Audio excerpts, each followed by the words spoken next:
Police are searching a second house in Surrey as part of their investigation into the Parsons Green tube bombing. It comes after a second man was arrested in relation to the attack, which left 30 people injured when the device partially exploded on a District Line train on Friday morning. An 18-year-old suspect was detained at the port of Dover on Saturday morning, and officers later apprehended a 21-year-old man in Hounslow, West London, at 11:50 p.m. Both were held under the Terrorism Act. Police forensic teams were searching a house in Stanwell, Surrey, on Sunday in connection to the second arrest. Officers have cordoned off a terraced property in the neighbourhood, which lies just outside of Hounslow, close to Heathrow Airport. Police were also continuing a search in Sunbury-on-Thames, Surrey, at the home of foster care couple Penelope and Ronald Jones. The elderly couple, who received MBs for the services to children and families, provided a home to the teenager who was arrested in Dover on Saturday. They are also connected to a registered resident of the Stanwell property being searched by police, sources told Sky News. There is no suggestion the couple are involved in the investigation. Armed police search home linked to teenage Parsons Green tube bombing suspect in Surrey. The couple were said to be staying with friends for at least the next 5 days following the police raids, during which surrounding houses were evacuated by counter-terror officers, with residents told they had 1 minute to flee their homes.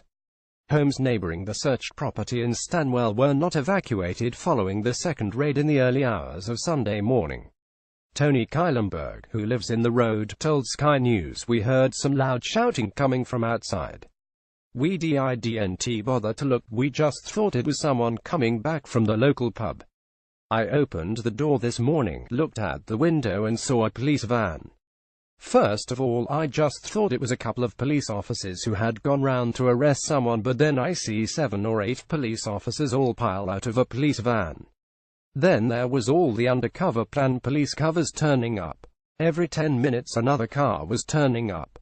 A Surrey police spokesman said, "We can confirm that a search is taking place at a residential address in Stanwell, in connection with the arrest in Hounslow.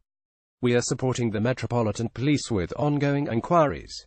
There is increased police activity in the area, but no local evacuation will take place." The second arrest came after Metropolitan Police Deputy Assistant Commissioner Neil Basu said investigators were keeping an open mind over whether more than one person was involved in the terror plot.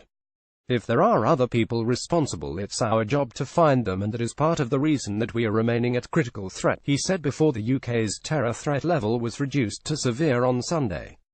The threat level had been increased to critical in the wake of Friday's attack, in which 30 people were injured when the improvised device exploded during rush hour at Parsons Green station. All but one of those injured in the explosion have been discharged from hospital, NHS England said. Police have since identified 121 witnesses, of whom 100 have been spoken to, Mr. Basu said. Announcing the downgrade of the threat level, Home Secretary Amber Rudd said police had made good progress with their investigation.